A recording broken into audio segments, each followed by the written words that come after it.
Hi there, folks. Aaron Lind here with Aaron Lind Real Estate Services. Just checking in with a quick market update for March of 2025.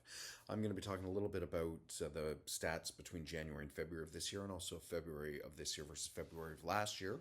In both senses, we are seeing increased market activity, but it's a little more active than I had expected.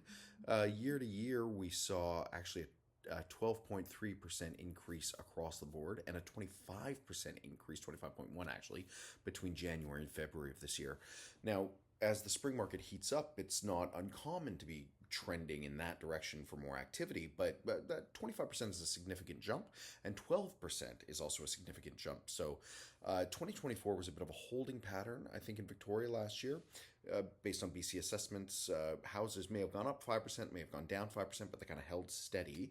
The condo market cooled a little bit, and the townhouse market actually kind of blew up. It was up about 11% across the board.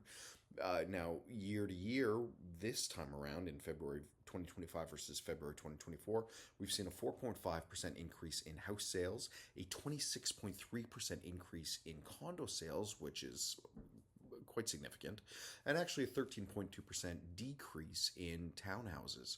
Now, townhouses last year, I think, were a good answer to, sort of the missing middle housing initiative. As families grow out of their condo spaces and they can't quite hit the $1.3 million sort of benchmark price to enter a home, a lot of them pivoted to townhouses, which were far more affordable and certainly offer more space than condos. We've seen a lot of developers pivot from single-family homes to either single-family homes with suites or townhouse developments, so they're becoming more and more ubiquitous. They're also getting a little bit pricier, and so as interest rates have dropped over the last few months, and there's certainly global uncertainty. I think that the cooling of the condo market last year means a lot of people who are either entering for the first time or had been taking kind of a wait and see approach are realizing that it's a fairly decent time to buy a condo, so they've pivoted there. And I think the folks that were rushing towards townhouses in 2024, that kind of peaked that segment of the market. So we're seeing it come back down to sort of normal numbers. Now, one thing that I think is fairly significant about sort of the global uncertainty is Victoria being not only a beautiful place to live, but a government town, a tech town, a film town, a university town.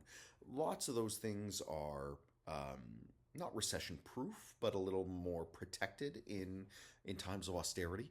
And certainly with the weaker dollar means people may very well come here from abroad. And with fewer Canadians traveling to America, this is a great destination spot for Canadians. So I think we're going to see a lot of activity in certainly the tourist area, and as folks decide, there are always folks retiring, and as they decide where they want to retire, liquidating a big house anywhere else in Canada, giving you enough buying power to get into a condo in Victoria. I mean, I think that's true across the board, and I think we're seeing a lot of people continue that trend.